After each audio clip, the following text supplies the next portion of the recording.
Good morning, this is Dr. Fletcher with your Monday Motivation. I know all of you have been enjoying the rain, but we know you're looking forward to some time at the beach, so we thought it would be a great time to touch base about sunscreens.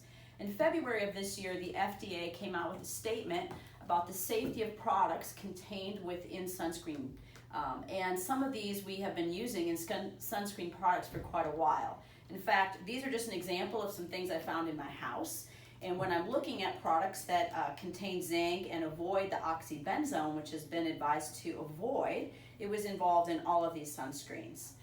Basically, what happened is that the FDA allowed products that were previously on the market prior to the 70s to just be grandfathered in.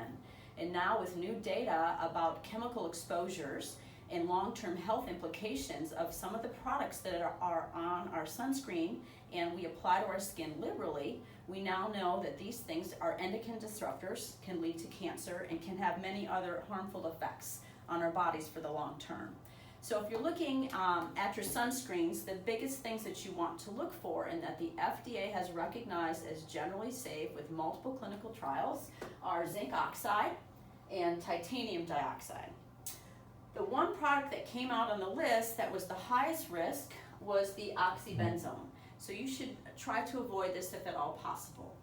The other thing that you should really try to avoid adding to sunscreen is vitamin A and like insect repellents, because they can potentiate the actions of the chemical damaging effects and endocrine disrupting from your sunscreen products.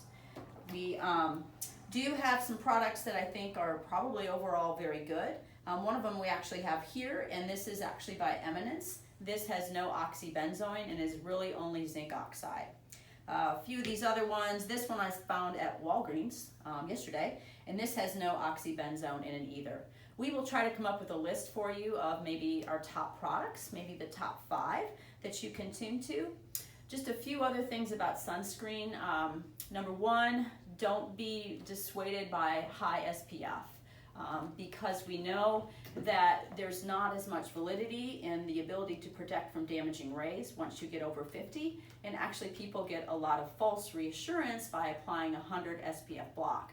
They stay out in the sun longer, they get protection from UVB rays, but then they get more UVA exposure and ultimately have more skin damage. We also do recommend that you take a look at the EWG or Environmental Working Group site. You can go in there, put your sunscreen in, and see how they rank it. They also have a nice one-page guide that will attach that you can reference just for some kind of basic summary of the things we've talked about today. So a lot of things out there about sunscreen. Be smart, you've got to read labels and to know what you're putting on your skin. Have a good day. Bye-bye.